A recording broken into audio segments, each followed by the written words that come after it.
ভারতের সঙ্গে উত্তেজনার মধ্যেই এবার বেলুচিস্তান ইস্যুতে উত্তপ্ত পাকিস্তান। সোমবার পাকিস্তান সেনাবাহিনীর সঙ্গে তীব্র সংঘর্ষে জড়ায় তেহরিকে তালেবান পাকিস্তান ও বেলুচিস্তান লিবারেশন ফ্রন্ট। এ দুই গোষ্ঠীর সঙ্গে মুখোমুখি সংঘর্ষে অঞ্চলটিতে ছড়ায় চরম উত্তেজনা।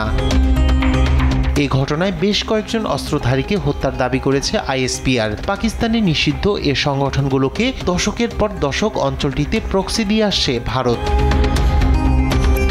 আইএসপিআর বিবৃতিতে জানিয়েছে, বেলুচিস্তানে আরও একটি অভিযানে 2 ভারতীয় মদতপুষ্ট সন্ত্রাসীকে সফলভাবে নিষ্ক্রিয় করেছে নিরাপত্তা বাহিনী। এছাড়া খাইবার পাখতুনখা প্রদেশে আলাদা অভিযানে 5 ভারতীয় মদতপুষ্ট অস্ত্রধারীকে হত্যার কথা জানা গেছে বিবৃতিতে। এ সংঘর্ষে প্রাণ হারিয়েছেন 2 সেনা। বেলুচিস্তানের শান্তি, স্থিতিশীলতা এবং অগ্রগতি নষ্ট করার ভারতীয় প্রচেষ্টা ব্যর্থ করতে এবং শহীদের বদলা নিতে দৃঢ় প্রতিজ্ঞ বলে হুঙ্কার দিয়েছে নিরাপত্তা বাহিনী।